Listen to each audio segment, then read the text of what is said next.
So welcome everybody, and I'm Anthony if it's your first time to this channel, and today I'd like to talk to you about the benefits of yoga, particularly in relation to brain health, okay, or brain function, however you'd like to look at it. So the first benefit is memory, right? Memory is directly related to our awareness, right? It's like, have you ever studied something, right? And you comprehend it when you're very aware, right? You comprehend it when you're not aware. You keep reading over it kind of mindlessly, not taking anything in, but just reading the words when your mind's thinking about something else, right? So awareness, it improves memory, right? Awareness improves memory. So essentially what we're practicing in yoga is being in the present moment. So being fully present with what is here now. Like if you're watching this video and also trying to do something else or watch a series on Netflix or something at the same time you're watching this, then that is not being present. So an example we can all understand that we've all experienced is if you walk into a room, right, and you forget what you went in there for. This happened to me, and it happens to so many people I know. I hear this all the time, right?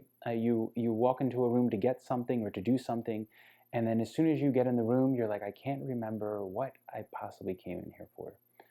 Okay, so why does that happen? How does that happen? That happens because we're focused not in the present moment, not in what we're doing right now. We're focused on the next moment, right? We're going into the room to get something, and before we even get in the room, we're thinking about what we're going to do after we get that thing, right?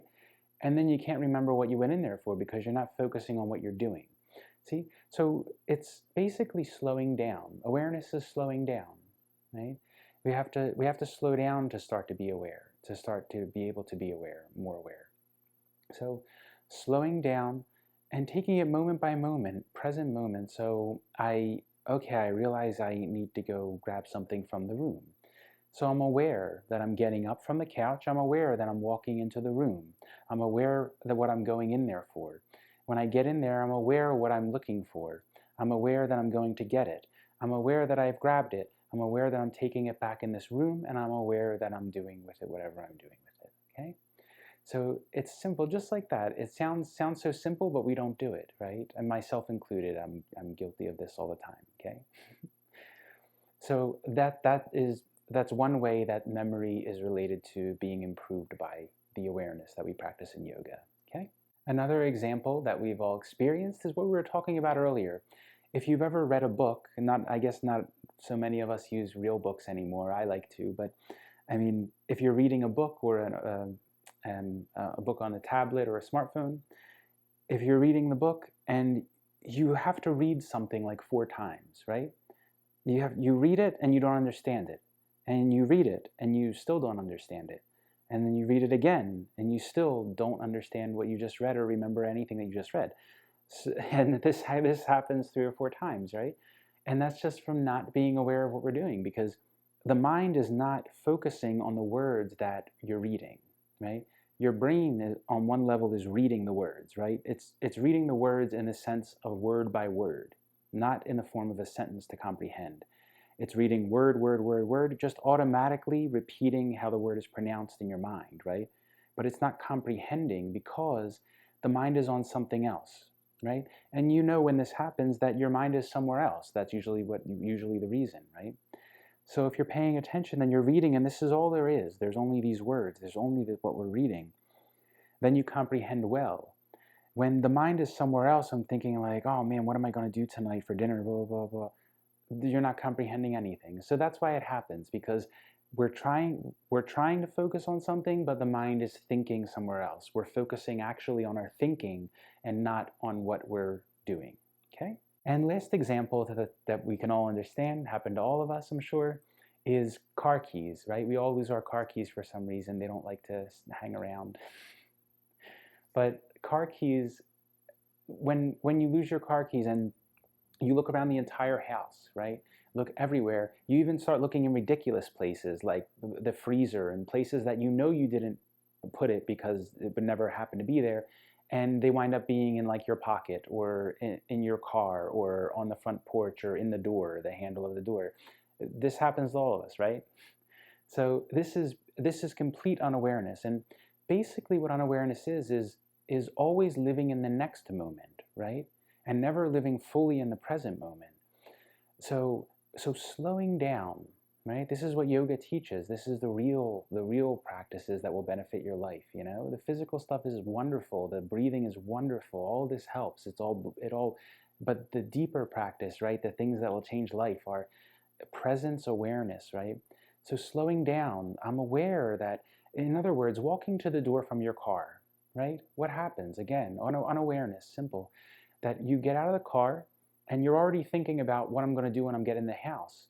So you're not aware where the keys are, right? You're not aware where the car is, and there's nothing wrong with this. Don't judge yourself for this. It's just showing where we can improve, right? Being aware of being unaware. So we can start to be aware, right? So getting out of the car, not aware, we're thinking about what we're going to do when we get in the house, not aware that the keys are in the hand. You put the keys in the door, not aware that you're doing that. You let them go without grabbing them out of the handle, and you're not even aware that you've done that because you're focusing on what you're going to do when you get in the house. I have to put these bags down. I have to do this. I have to do that. I have to turn the oven on, get dinner ready. So you come in, you close the door. The keys are in the door. You go start doing whatever you're doing, still thinking about the next thing. Finally, you have to go get the car again. You can't find the car keys. Why? Because you were unaware when you put them in the door. So, and unaware until that point. Then you go to leave and the keys are outside, so you're looking everywhere inside like a maniac, trying to find where could I put them, and you can't remember because memory, right? You have to be aware to remember. So you weren't aware when you did that, so how could you recall it in your memory, right? You weren't aware when you did it. So if we're more aware of everything, then you're aware of, you put the keys in, aware that I'm opening the door, aware that I'm taking the keys out, aware I'm putting the keys on the countertop or on the hook. And then I come in, I'm aware that I'm going to cook dinner now. Aware that I'm going to cook dinner. So I start cooking, you know, and you continue like that. So it's mindfulness, if you like to call it that. I think that's a wonderful term and a wonderful thing to practice, mindfulness. Mindfulness is simply slowing down, being present of everything that you're doing, every little step that makes up each action, okay? And if the mind's thinking, aware that the mind's thinking, right? Just not being involved in the thinking. That's the difference, okay? So let's not get into how to practice mindfulness, but let's continue with the benefits, okay? The second benefit is more oxygen to the brain. And this all goes together, right? Blood, oxygen, energy, right? All these move together, okay? So the brain gets more oxygen, right? More energy, and therefore more aware, right? And the reason the brain gets more oxygen is very simple, because we do deep breathing in yoga, right? So we're using the biggest part of our lungs, which has the most ability to absorb the most oxygen, right? And there's the most blood down there when we're sitting upright, because the gravity brings the blood down to the lower lobes of the lungs. So we get more, naturally taking more oxygen overall. So actually the whole body gets more oxygen, but we're talking about the brain here. So brain also gets more oxygen, and brain needs oxygen, okay? So that's another benefit. I'm not sure how that's all scientifically related. I'm not a scientist, but, but I'm sure that it is if you look into it a little bit, okay? So if you'd like to try just for a moment, just to see what I'm talking about, because I always like to relate feeling, right? It has to be in your experience. Otherwise, it means nothing to you. It's just words if I tell you something. So experience. Just take a few breaths. Inhale, breathe down below your front ribs. Expand your ribs out to the sides. Expand your belly. Expand your chest. Long, deep breaths, much deeper than you normally would. Full breaths. Exhale, just let the air come out. Inhale, full breath. Exhale. Inhale. Exhale. Inhale. Exhale.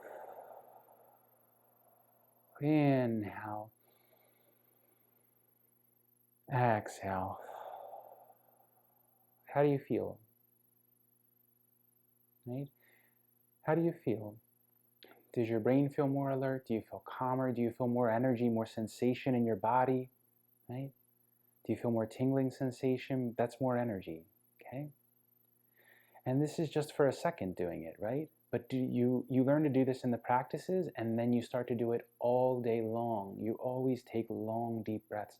Not huge breaths like we do when we practice, but you start to breathe more deeply down into your abdomen, diaphragmatic breathing, which is, most people do chest breathing, which is very shallow, very small, maybe a little ribs, but most people don't breathe into their abdomen, right? Because we're always keeping it sucked in, right? It has to look flat.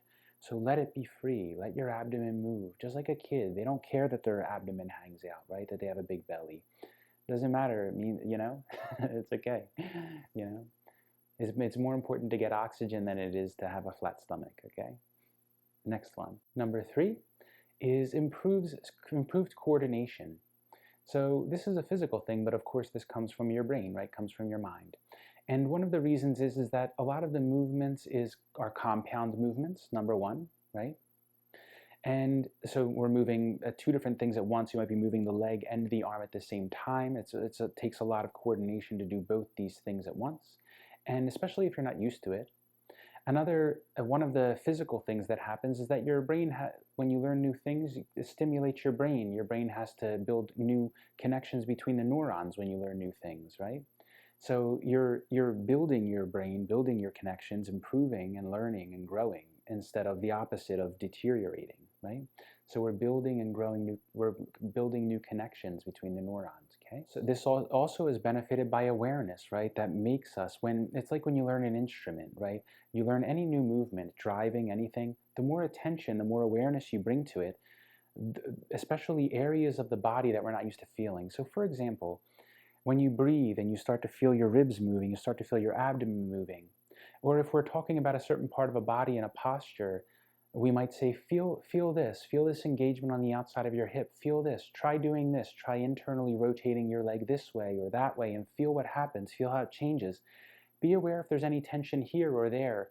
And these might be all areas that you're not used to bringing your attention to, because we don't pay a lot of attention to our body, right? If we're just getting up, rolling out of bed, taking care of the kids, go to work, come back, go to sleep, and when are we taking time to feel the body, right?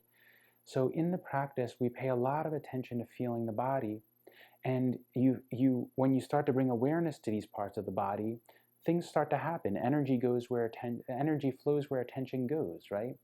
So energy comes to these parts of the body, and of course, again, in your experience, always. So let's bring our hands resting on your legs, wherever that is, palms facing up. And you can close your eyes if you want to, you don't have to, but just bring all your attention into your hands. All your attention into your hands. You can do one hand at a time, doesn't matter, just for illustration purposes. And just be aware of your hand, that's all. Feel your hand. Be aware of the sensations that allow you to know where your hands are with your eyes closed, right? What do you feel? You feel something because you know where your hand is, right? If you didn't, you would have no idea where your hand was. You would forget that you had a hand with your eyes closed, right? But you know you have a hand because you feel it. And it's easy to just think, I feel my hand, but what does that actually mean? You don't feel your hand, because you would have to be able to grab your hand with your hand to feel your hand, right? You actually feel the sensations. You feel the sensations in your hand.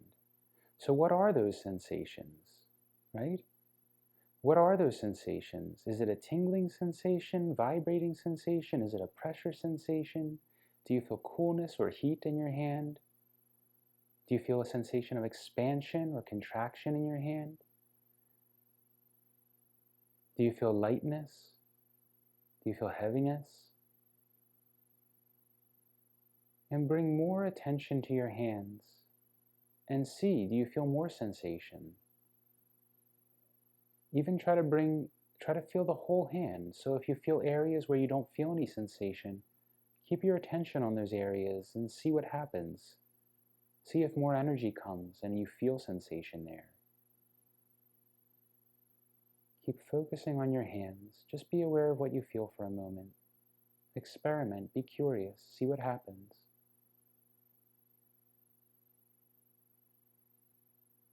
Focus more intensely on your hands. See what happens.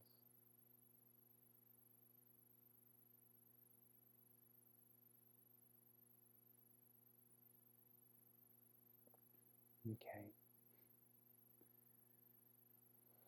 So, that's all I have for you for today. I hope some of this has benefited you in some way. If you have any questions about anything that we've talked about or need clarification on anything, or would like to see a video on anything we've talked about in the beginning, like the mindfulness and all of that we got into a little bit, but I can't help myself, you know.